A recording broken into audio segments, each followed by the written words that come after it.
Jai Hind aspirants, I Ruby Thakur welcome you to SSB Crack Exams channel and I'm here with a very important topic. So आज का जो topic है that is between Elon Musk owned x platform का एक description जिसके अंदर भारत के सहयोग पोर्टल को एज अ सेंसरशिप पोर्टल बोला गया। तो गवर्नमेंट का तो इसके ऊपर रिएक्शन आना लाजमी था। तो चलिए आज के पूरे वीडियो लेक्चर में जानेंगे सहयोग पोर्टल के बारे में और एक बहुत ही इंपॉर्टेंट एक्ट सेक्शन 79 के बारे में जो कि आईटी एक्ट से ताल्लुक रखता है। सो सेंटर इन्फॉर्म करता है कर्नाटका हाई कोर्ट को कि एलॉन मस्क ओन्ड एक्स की जो डिस्क्रिप्शन है जिसके अंदर सहयोग पोर्टल को सेंसरशिप पोर्टल बोला गया था, this is unfortunate and condemnable. साथ ही में सेंटर काउंटर करता है किस क्लेम को जो कि एक्स कॉप ने बनाए हैं अपने पिटिशन के अंदर, जिसमें चैलेंज किया है भारत के इंफॉर्मेशन ब्लॉकिंग फ्रेमवर्क को। हाई कोर्ट करंटली सुनवाई कर रहा है चैलेंज जो एक्स प्लेटफॉर्म ने बनाया है under the government use of section 79 clause 3 clause B of the information technology act 2000। तो सबसे पहले तो हम जानते हैं सेक्शन 79 के बारे में।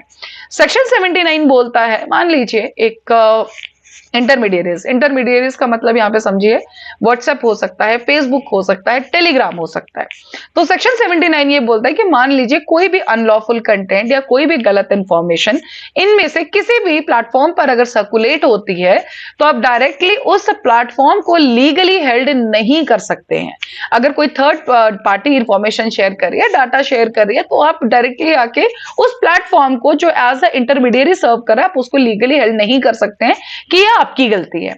बट वही सेक्शन 79 एक और चीज कहता है कि अगर उस इंटरमीडिएरी को ये नोटिस दे दिया जाए या उनको इन्फॉर्म कर दिया जाए, उनके नॉलेज में ला दिया जाए कि इस तरह का कंटेंट आपके प्लेटफॉर्म पे सर्कुलेट हो रहा है और उसके बाद भी वो उसको ब्लॉक नहीं करते हैं, तो क्या होगा, तो फिर वो लीगली आप उनको जो है सू कर सकते हैं, आप उनको हेल्प कर सकते हैं। तो ये तो थी सेक्शन 79 की कहानी। अब बात करते हैं सहयोग पोर्टल। ये है क्या?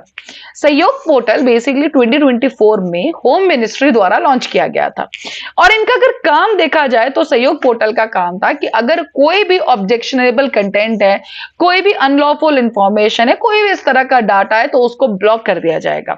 और जो इसको मेंटेन कर रहा है वो है I4C, that is Indian cyber crime coordination centre. तो ये था सहयोग पोर्टल का काम। सहयोग पोर्टल को लॉन्च इसलिए किया गया था कि कोई भी इस तरह का जो इंफॉर्मेशन अगर सर्कुलेट हो रहा है तो नोटिस भेजा जाएगा आईटी इंटरमीडिएरीज को by the proper government agency जिनके पास ऑथराइजेशन होगी, done and that is done under the section 79 of IT act. उनको नोटिस दिया जाएगा, नॉलेज में लाया जाएगा कि आपको इस इंफॉर्मेशन को रिमूव करना है, डिसेबल करना है और ये इंफॉर्मेशन एक्सेसिबल नहीं होनी चाहिए ना। तो ये काम था सहयोग पोर्टल का। तो आप ऐसे समझिए कि सहयोग पोर्टल को एक बेस प्लेटफॉर्म की तरह तैयार किया गगया था। I4C प्रोटेक्ट अभी तक की अगर बात करें तो ऑलरेडी आइडेंटिफाई कर चुकी है 3962 स्काइप आईडीज, 83,668 व्हाट्सएप अकाउंट्स जिनको यूज किया जा रहा था डिजिटल अरेस्ट के लिए। फरवरी 28 तक की अगर हम बात करें तो more than 7.81 lakh SIM cards, 2,08,469 IMAs already report किए जा चुके हैं बाय द पुलिस अथॉरिटीज, जो ब्लॉक भी कर दिए जा चुके हैं सेंटर से, जो साइबर क्राइम, डिजिटल अरेस्ट, इस तरह की जो एक्टिविटीज है उनको उनके ऊपर ऑफकोर्स वो काम कर रहे थे। आगे बात करें तो पोर्टल ने क्या किया, सहयोग पोर्टल ने सारी एजेंसीज जो ऑथराइज एजेंसीज थी, जो आईटी इंटरमीडिएरीज थे, जो इंटरनेट सर्विस प्रोवाइडर्स थे, उन सबको एक ही प्लेटफॉर्म पर ला गई ताकि कोई भी अगर इंफॉर्मेशन इस तरह की सर्कुलेट हो रही है तो उसके ऊपर एकदम जल्दी से प्रॉम्प्ट एक्शन लिया जाए।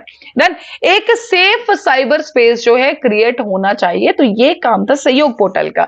बिकॉज बहुत बार ऐसा होता है, अगर मान लीजिए अलग अलग पोर्टल्स पे थे, अगर एक किसी को इंफॉर्मेशन ऐसी मिलती है, उस पर नोटिस रेज किया जा रहा है, उसके बाद किसी को उसके बारे में बताने के लिए कहीं और जाना पड़ रहा है, तो ऑफकोर्स एक जो प्रॉम्प्ट एक्शन है वो नहीं लिया जाता। इसीलिए सहयोग पोर्टल ने क्या किया, जो नोटिस देगा, जो ऑथराइज एजेंसीज है, जिसको नोटिस दिया जाएगा, जो आईटी इंटरमीडिएरीज है, चाहे इंटरनेट सर्विस प्रोवाइडर्स है, वो प्रॉम्प्ट एक्शन ले पाए, उन सबको एक ही प्लेटफॉर्म पर वो लेकर आ गया। अब नोटिस क्या होगा, डायरेक्टली इशू कर दिए जाएंगे ऑथराइज एजेंसीज को, कोड डायरेक्शंस के अंडर जो भी होंगे, ताकि एक टाइमली रिस्पॉन्स हमें देखने को मिले। जो भी कंसर्न्ड ऑथराइज्ड एजेंसी होगी फ्रॉम द सेंटर, सेंटर पहले ऑथराइज करती है गवर्नमेंट, वो चाहे स्टेट पुलिस हो, लॉ एनफोर्समेंट एजेंसी हो, वो फ्लैग कर सकती है ऑब्जेक्शनेबल वेब कंटेंट को और रिक्वेस्ट रेज कर सकती है कि आप इस इंफॉर्मेशन को पोर्टल से ब्लॉक करें। जैसे ही ये रिक्वेस्ट मिलती है तो कंसर्न्ड रिक्वेस्ट या तो आईटी इंटरमीडिएट्स के पास जाएगी ब्लॉक होने के लिए, डन की जो भी ऑब्जेक्शनेबल कंटेंट है उसको ब्लॉक कर दिया जाए। लेकिन अगर जो रिक्वेस्ट है वो किसी आईटी इंटरमीडिएरी की है या सोशल मीडिया इंटरमीडिएरीज की है, तो नोटिस डायरेक्टली एस्केलेट होगा इंटरमीडिएरी को ही, ताकि वो जल्द से जल्द इसको ब्लॉक कर दे। इंटरनेट सर्विस प्रोवाइडर्स के केस में नोटिस जाता है डिपार्टमेंट ऑफ टेक्नोलॉजीज को, डन, एंड उसके बाद डिपार्टमेंट ऑफ टेक्नोलॉजी इस नोटिस को भेजता है आगे इंटरनेट सर्विस प्रोवाइडर को, डन, ताकि वो उसे ब्लॉक कर सके। तो mainly this is the whole chain, वो डिफरेंट है, बट मेन जो इनका काम है सहयोग पोर्टल का वो क्या होगा, कोई इसे इंफॉर्मेशन मिलती है, उसके ऊपर रिक्वेस्ट जनरेट की जाएगी कि इसको ब्लॉक कर दिया जाएगा, नोटिस भेज दिया जाएगा, done, and this is all has been done under the section 79 of the IT act. IT intermediates के पास एक और ऑप्शन होता है यहाँ पे कि वो एडिशनल इंफॉर्मेशन जरूर सीख कर सकते हैं ऑथराइज्ड एजेंसी से। डन, दिसंबर में भी last year Delhi high court एक ऑर्डर निकालती है for the Shabana versus government of NCT Delhi, and उसके ऊपर भी ऑपरेशनलाइजेशन के ऊपर ही बात हुई थी सहयोग पोर्टल के ऊपर। साथ ही में दिल्ली हाई कोर्ट उसके अंदर एक और चीज कहती है कि आईटी इंटरमीडिएट्स जल्दी से जल्दी इस पर्टिकुलर पोर्टल को, जो कि सहयोग पोर्टल है, उसको ऑनबोर्ड करें।